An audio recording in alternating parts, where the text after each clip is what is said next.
العالمين والصلاة والسلام على أشرف الأنبياء والمرسلين وعلى آله وأصحابه أجمعين أما بعد.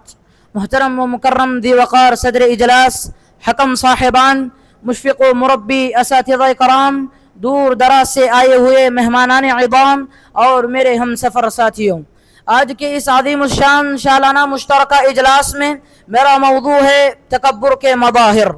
محترم حاضرین، انسان جب اپنی حقیقت کو فراموش کر کے خود پسندی اور برتری کے وہم میں مبتلا ہو جاتا ہے تو نہ ہی حق اس کے سامنے ٹہرتا ہے اور نہ ہی مخلوق اس کی نگاہ میں اوقات رکھتی ہیں.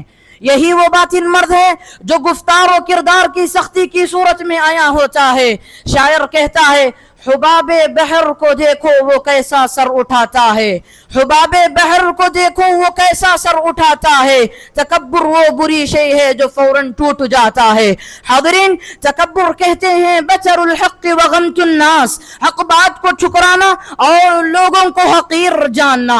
یہ وہ بیماری ہے جو انسان کو بام عروج سے زوال و پستی کی دہلیز پر لا کھڑا کرتی ہے. یہی وجہ ہے کہ لقمان حکیم نے اپنے بیٹے کو نصیحت کرتے ہوئے کہا تھا، وَلَا تُصَعِرْ خَدَّكَ لِلنَّاسِ وَلَا تَمْشِ فِي الْأَرْضِ مَرَحًا.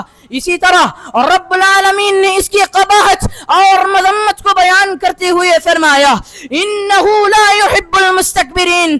اسی طرح سے نبی صلی اللہ علیہ وسلم نے فرمایا، لَا يَدْخُلُ الْجَنَّةَ مَنْ كَانَ فِي قَلْبِهِ مِثْقَالُ ذَرَّةٍ مِّن کِبْرٍ.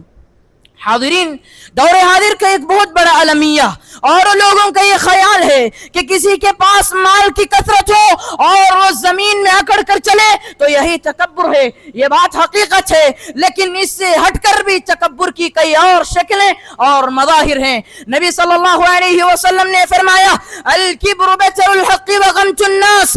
معلوم ہوا کہ تکبر کا سب سے پہلا مظہر حق بات کو ٹھکرانا ہے. متکبر کا یہ خیال ہوتا ہے جو اس کی زبان سے نکلے وہی حق ہے، پھر چاہے وہ قرآن و حدیث کی بات ہی کیوں نہ ہو اس کی نظر میں کمتر لگتے ہیں. اسی طرح لوگ مال و دولت کی بنیاد پر اتراتے ہیں. یاد کرو، کائنات کی مالداروں کی فہرست میں قارون کا نام سر فہرست آیا کرتا تھا، لیکن جب اس نے تکبر کیا اور رب العالمین نے اسے اس کے خزانوں سمیت زمین میں دھسا دیا اور فرمایا رب نے فَخَسَفْنَا بِهِ وَبِدَارِهِ الْأَرْضِ. اسی طرح سے تکبر کا ایک اور مظہر کپڑوں کو ٹخنوں سے نیچے لٹکانا ہے. یہ وہ قبیح عمل ہے، گرچہ تکبر سے نہ لٹکایا جائے لیکن اس کا لٹکانا ہی بذات خود تکبر ہے، جس کی شناعت نبی کریم صلی اللہ علیہ وسلم نے فرمائی، من جر ثوبه خیلا لم ينظر اللہ الیہ یوم القیامہ. اسی طرح تکبر کا ایک اور مظہر علم کے معاملے میں تکبر کرنا ہے. جب امام احمد بن حنبل رحمہ اللہ کو اس کے متعلق پوچھا گیا تو انہوں نے فرمایا کہ انسان کو چاہیے کہ وہ خالص نیت کے ساتھ علم حاصل کرے. کہا کہ خالص نیت کیا ہے؟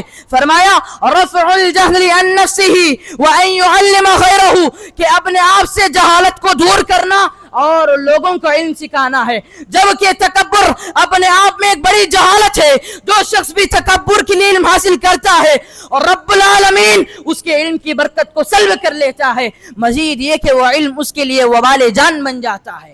حاضرین کرام، کسی کو اپنے جاہ و منصب پر فخر ہے تو کسی کو اپنے زور بازو پر، تو کسی کو اپنے مال پر، تو کسی کو اونچے خاندان کا ہونے پر، تو کسی کو اونچے اور اعلیٰ مرتبے پر، تو کسی کو اونچی سواریوں پر، تو کسی کو اونچے مکان پر، تو کسی کو اپنے اعلیٰ مرتبے پر، تو کسی کو اونچے اور اعلیٰ لباس پر. جبکہ نبی کریم صلی اللہ علیہ وسلم نے فرمایا، من لبس ثوب شہرت فی الدنیا البسہ اللہ ثوب مذلت یوم القیامہ. الغرض، خلاصۃ الکلام یہ ہے کہ تکبر ایک بہت ہی بدترین صفت ہے. جس شخص کے اندر بھی سرایت کر جاتی ہے وہ اس کو اندر سے کھوکھلا کر دیتی ہے. شہرت کی بلندی بھی پل بھر کا تماشا ہے، شہرت کی بلندی بھی پل بھر کا تماشا ہے. جس ڈال پہ بیٹھے ہو وہ ٹوٹ بھی سکتی ہے. آخر میں رب العالمین سے دعا ہے کہ الہ العالمین تو ہم تمام لوگوں کو تکبر جیسے مذموم صفت سے بچا. آمین. السلام علیکم ورحمۃ اللہ وبرکاتہ.